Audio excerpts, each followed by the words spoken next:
Cerita diawali dengan satu kalimat yang menerangkan bahwa sejak terbentuknya, bumi telah mengalami 5 kepunahan besar, yang ke-6 dimulai sekarang.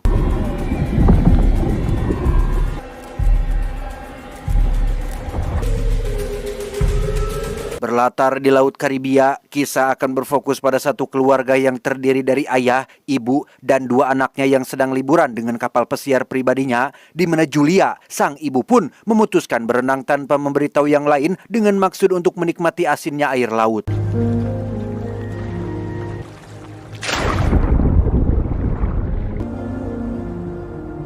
Saat Tom si ayah dan Ben anak bungsunya sedang sibuk mancing di bagian belakang kapal, Julia tiba-tiba merasakan adanya arus air laut yang seolah menariknya menjauhi kapal. Julia mencoba berteriak minta tolong, tetapi karena Tom dan Ben berada di bagian belakang dan Casey anak sulungnya sedang asik mendengarkan musik, Julia benar-benar tak berdaya sampai akhirnya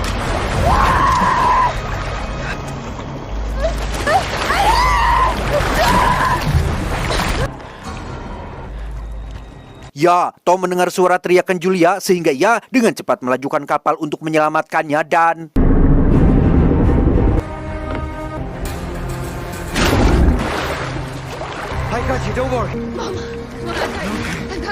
setelah berhasil dibawa naik ke atas kapal, Julia pun menceritakan apa yang sudah dialaminya. Sesuai penjelasan tadi, Julia mengaku terbawa oleh arus air yang membuatnya terus menjauhi kapal. Namun Tom dan anak-anak jelas tidak merasakan adanya hal yang aneh, sehingga Tom memperingatkan mereka semua untuk jangan pernah berenang seenaknya sebelum memberitahu yang lain.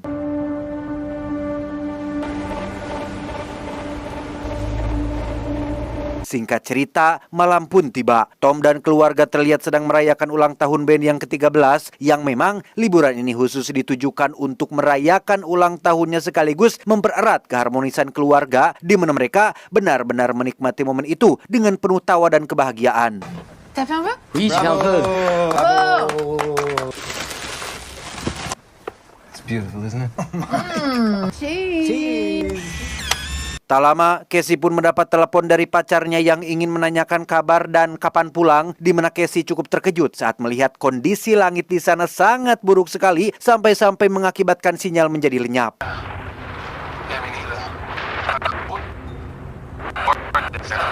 Selesai video call dengan sang pacar, Casey dan keluarga tiba-tiba dikejutkan oleh suara aneh di luar kapal yang setelah dilihat ternyata ada serdadu ikan paus yang berenang secara berkelompok menuju ke arah yang sama dan tidak diketahui apa penyebabnya.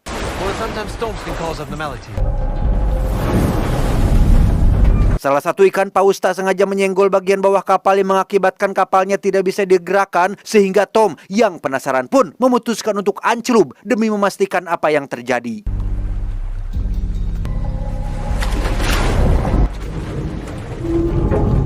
Saat kembali ke permukaan, Tom mengalami luka robek pada bagian atas lengannya. Ia mengaku terkena sebetan baling-baling setelah satu ikan paus muncul secara mendadak. Namun bagian terburuknya adalah baling-baling mengalami kerusakan parah. Begitu pula dengan mesin kapal, yang berarti mereka harus terjebak di tengah lautan ini.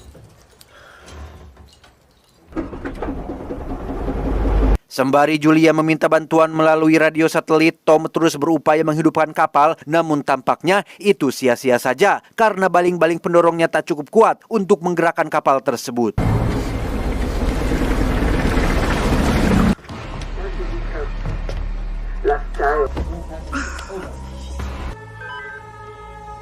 Tak cukup sampai situ saja, Tom dan keluarga lagi-lagi dikejutkan oleh fenomena aneh lain ketika muncul benda angkasa yang jatuh dari langit, yang salah satunya nyaris saja menabrak kapal mereka.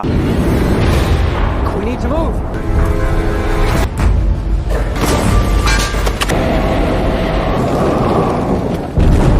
Setelah melihat puing-puing benda jatuh itu, Tom akhirnya sadar jika itu bukanlah meteor, melainkan satelit. Entah apa yang sebenarnya terjadi, Tom dan keluarga yang masih panik pun semakin dibuat panik ketika air laut yang tadi tenang seketika berubah menjadi sangat ganas. Kompas mendadak berputar tidak beraturan seolah ada hal yang mengganggu medan magnet bumi, disusul oleh gelombang dalam frekuensi tinggi yang membuat mereka semua mengalami pendarahan dari dalam.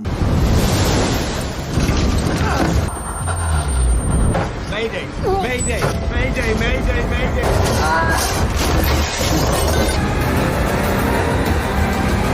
Dan inilah Survive. Keesokan paginya saat badai sudah berakhir, Tom dan keluarga pun bangun dan mulai memeriksa sekitar. Kondisinya sangat kotor disertai beberapa ikan dan sampah laut yang ada di atas kapal, yang alangkah terkejutnya mereka semua saat baru menyadari jika saat ini kapal berada di tempat yang sangat sulit untuk dipercaya. Ya, entah apa yang sebenarnya sudah terjadi. Air laut ternyata sudah lenyap, hilang entah kemana. Kompas pun tidak bekerja seperti semestinya. Utara menunjukkan selatan, selatan menunjukkan utara, seolah-olah kutub terbalik. Yang jika memang itu terjadi, berarti seluruh air laut di samudra tidak hilang, melainkan hanya pindah posisi menjadi ke daratan. Wait, so does that mean that the sea just went? Maybe to where the land was. Mendengar hal itu, Casey pun langsung sedih mengingat pacarnya masih berada di daratan, yang karena Casey sedang butuh sendirian, Julia sang ibu pun tak bisa berbuat apa-apa.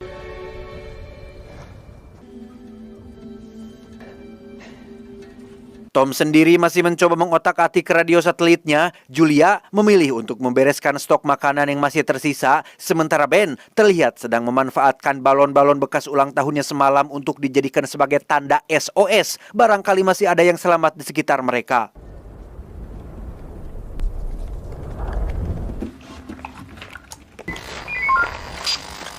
Tak disangka, Tom berhasil terhubung dengan seorang penyintas yang masih selamat. Ia mengaku adalah seorang kapten kapal selam ilmiah yang berhasil selamat dari fenomena semalam, di mana si kapten akhirnya menegaskan jika air laut memang sudah pindah ke daratan akibat dari pembalikan kutub dan magnet bumi. Anyway, there are seismic movements which indicate that the poles are going to reverse again. Berdasarkan alat yang dimilikinya, kapten pun memprediksi bahwa air laut kemungkinan besar akan kembali sekitar 1 minggu lagi. Dengan kata lain, akan terjadi semacam tsunami dalam skala yang sangat-sangat dahsyat, sehingga kapten menyarankan agar Tom dan keluarga pergi ke tempat yang sangat tinggi agar terhindar dari bencana tersebut. This is going to be really violent. Try to climb as high as possible. Dengan fakta bahwa Tom dan keluarga jauh dari dataran tinggi, ia pun terfikir untuk ikut ke dalam kapal selam milik si kapten. Tetapi karena kapten memberitahu jika kapal selamnya adalah kapal selam ilmiah berukuran kecil yang muat untuk hanya 3 orang saja termasuk dirinya, yang berarti hanya tinggal tersisa 2 kursi lagi untuk mereka bisa menyelamatkan diri. We really just want to save our children. Sebagai orang tua yang sayang kepada anaknya, Tom dan Julia pun pasrah. Andai kata tidak selamat dari bencana nanti, mereka hanya memohon kepada kapten agar mau membawa kedua anaknya, Ben dan Casey, untuk ikut gabung di dalam kapal selamnya. We are just asking you to save our children, please. Sempat terdiam, kapten akhirnya setuju untuk membawa Ben dan Casey. Kapten dengan cepat memberitahukan titik koordinat lokasinya, sehingga tanpa buang waktu lagi, mereka pun langsung berkemas menuju titik lokasi tersebut. 2 or 3 days away. I will stay connected on channel 16. Only the children.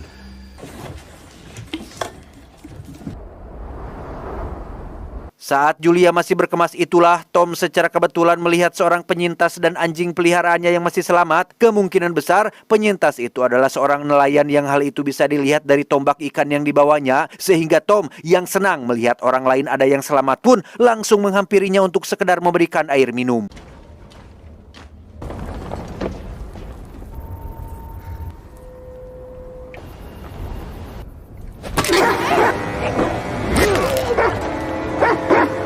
Dan ya, sungguh tidak tahu diri, penyintas itu pun langsung menghabisi Tom setelah minum air pemberiannya, di mana Julia yang responsif pun langsung memperingatkan kedua anaknya. Tetapi karena Casey sedang sibuk mendengarkan musik, ia pun sempat terlambat menyadari panggilan ibunya.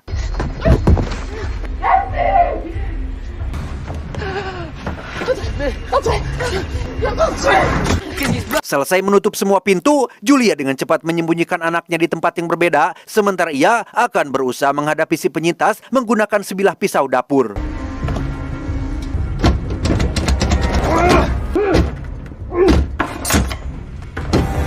Si penyintas akhirnya berhasil masuk ke dalam kapal. Sudah jelas yang ia inginkan adalah seluruh stok makanan yang Julia miliki. Sambil lalatuk, ia pun mulai mencari Julia ke seluruh ruangan dan...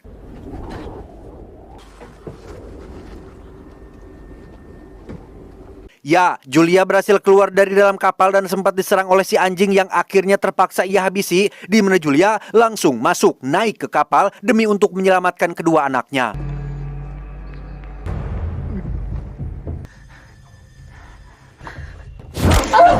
Dan ya, terjadilah ketegangan ketika si penyintas menyerang Julia yang tidak berdaya. Tepat saat si penyintas sedang mencekik ibunya, Casey yang bersembunyi di bawah kursi pun tampak keluar sembari menodongkan pistol suar, dan inilah yang terjadi.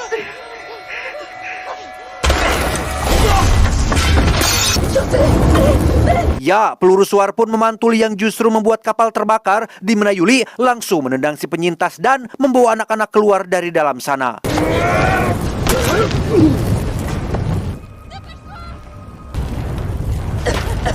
Melihat Tom yang sudah mati, anak-anak pun sempat memeluknya untuk terakhir kali, di mana si penyintas sendiri berhasil selamat dari kebakaran kapal sehingga tak ada waktu lagi Julia dengan cepat membawa anak-anak melarikan diri.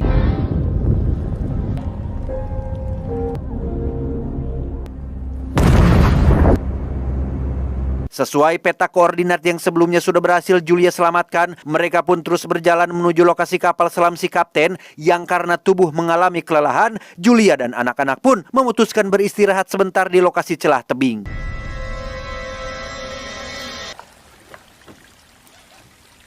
Di situ, Casey sempat menyalahkan balon yang memancing si penyintas datang. Hal itu secara tidak langsung membuat Ben merasa sangat bersalah karena dialah orang yang memasang balon tersebut. Namun Julia langsung menenangkannya dan meyakinkan bahwa kematian ayah mereka tidak ada hubungannya dengan apa yang sudah Ben lakukan.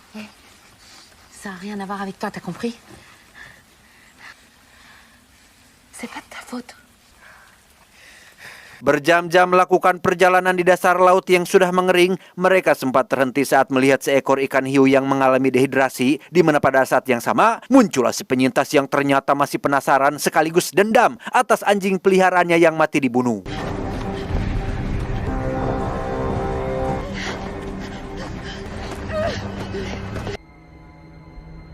Untuk kedua kalinya, Julia dan anak-anak berhasil lolos dari si penyintas. Mereka terus berjalan sampai tiba di lokasi yang penuh dengan tumpukan plastik dan memutuskan untuk beristirahat kembali.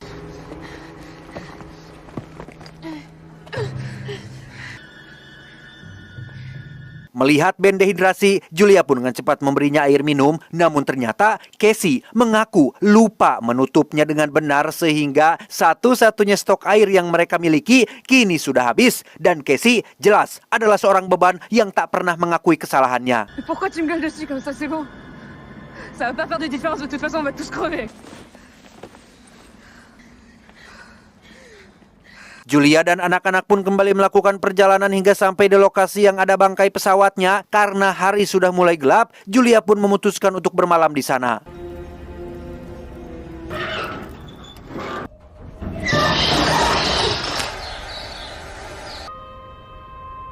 Dengan sisa stok makanan yang ada yaitu coklat beng-beng, Julia pun menyuruh anak-anak untuk mengisi perut, di mana Julia dan anak-anak masih belum bisa percaya jika Tom, sosok kepala keluarga yang paling disayangi, kini sudah tidak bersama mereka lagi.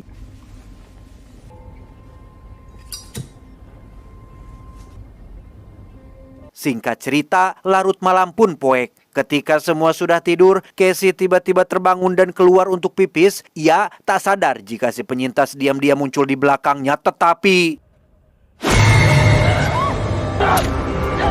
Ya, Julia datang tepat waktu dan menghabisi si penyintas dengan sangat brutal dan penuh emosi, sehingga Casey dengan cepat menghampiri ibunya dan berhasil membuatnya berhenti.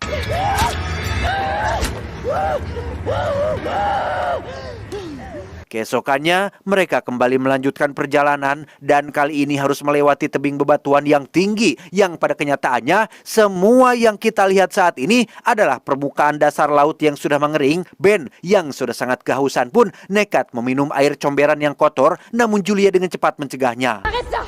Arrête ça tout... Non! Non!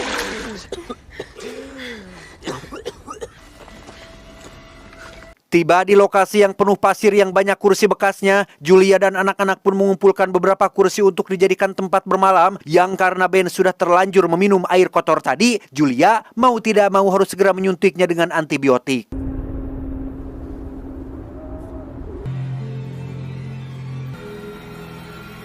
Malam tiba, Julia mendadak terbangun setelah mendengar suara aneh dari luar. Saat ia periksa, suara-suara itu semakin lama semakin terdengar jelas. Yang ketika Julia merasa ini adalah ancaman, ia pun langsung kembali dan membawa anak-anak untuk segera pergi.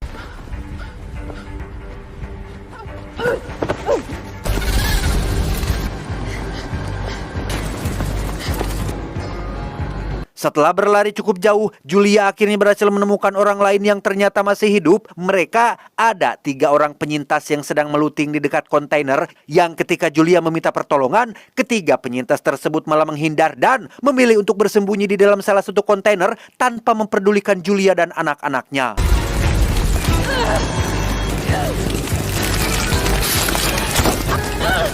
Dan ya, yang mengejar mereka semua sedari tadi ternyata adalah gerombolan kepiting yang berasal dari laut dalam. Di mana saat Julia dan anak-anak berhasil selamat dengan cara naik ke atas kontainer, justru yang tidak selamat adalah ketiga penyintas tadi akibat dari lubang kecil kontainer yang tidak mereka sadari.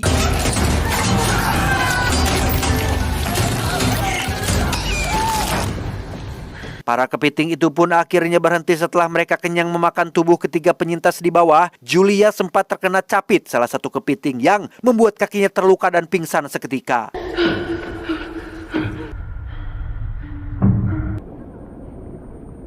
Sadar-sadar hari sudah pagi dengan Ben dan Casey yang tidak ada di tempat. Di tengah angin kencang yang menghalangi pandangan, Julia mencoba mencari anak-anak dan...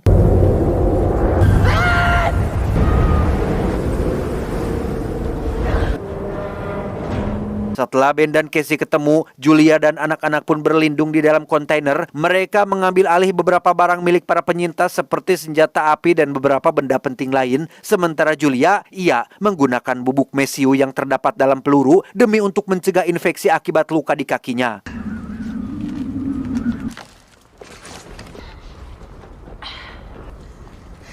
Setelah cuaca membaik, Julia dan anak-anak pun keluar untuk melanjutkan perjalanan. Tapi sebelum itu, Julia mencoba menghubungi si kapten menggunakan telepon satelit milik para penyintas dan berhasil terhubung dengan si kapten yang untungnya masih hidup. Come in. No. Where are you? Saat Julia menceritakan tentang kepiting yang menyerangnya, si kapten pun mengaku bahwa ia juga sempat diserang tadi malam. Kapten menjelaskan jika mereka muncul karena kelaparan akibat tidak adanya makanan dari air laut. Arthropods from the abyss. The oxygen seems to drive them crazy. Because he released them when it retreated. Berita buruknya adalah kapten baru memeriksa alatnya yang menunjukkan jika laut akan datang lebih cepat dari dugaan. Alih-alih akan datang dalam waktu 1 minggu, kenyataannya laut akan datang dalam beberapa jam ke depan, sehingga kapten akan menembakkan pistol suar untuk menandai lokasi akuratnya. Okay, we see you. Setelah melihat tanda tersebut, Julia dan anak-anak akhirnya berhasil menemukan kapal selam milik si kapten yang jaraknya tidak terlalu jauh, namun harus melewati celah sempit yang mengelilingi tempat tersebut. Dengan fakta bahwa para kepiting mungkin masih menjadi ancaman, Julia harus tetap waspada kalau mereka datang secara tiba-tiba.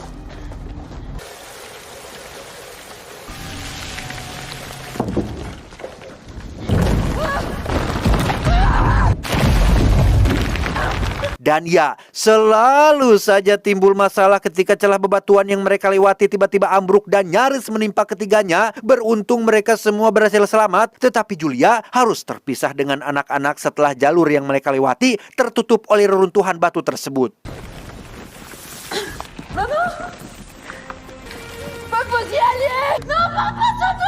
Saat Casey dan Ben berniat menjemputnya, Julia langsung menyuruh mereka untuk pergi karena sejak awal tujuan dari perjalanan ini adalah untuk membuat kedua anaknya tetap hidup. Yang setelah diyakinkan bahwa Julia akan datang menyusul, Casey pun langsung menarik Ben untuk segera pergi meninggalkan tempat tersebut.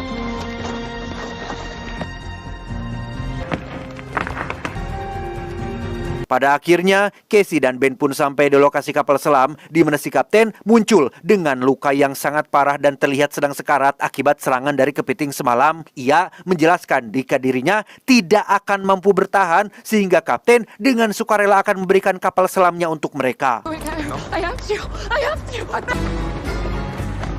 Casey pun dengan cepat kembali ke lokasi ibunya untuk memberitahu tentang satu kursi yang masih kosong. Namun seperti yang sudah bisa Anda tebak, di tengah momen krusial seperti ini, lagi-lagi muncul masalah lain ketika gerombolan kepiting datang dengan perut yang kelaparan, sehingga Julia harus mengangkat senjatanya untuk menembak satu persatu kepiting tersebut.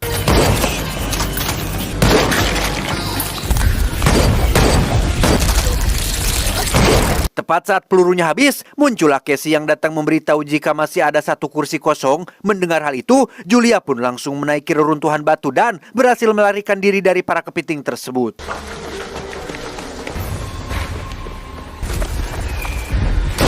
Setibanya di kapal selam, para kepiting yang kelaparan itu masih saja bersikeras mendapatkan buruannya, sehingga Julia dan anak-anak pun dengan cepat masuk ke dalam kapal selam tepat saat air laut muncul dengan ketinggian yang sangat-sangat dahsyat.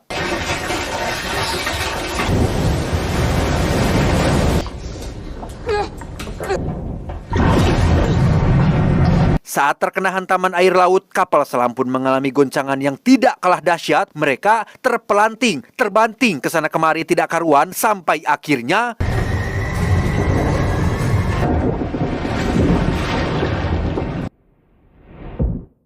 Julia dan anak-anak pun akhirnya siuman. Air laut sudah kembali normal. Mereka dengan cepat keluar dari dalam kapal selam dan tebak di mana mereka saat ini? Ya, mereka berada di daratan dengan kondisi yang sudah tidak sama lagi.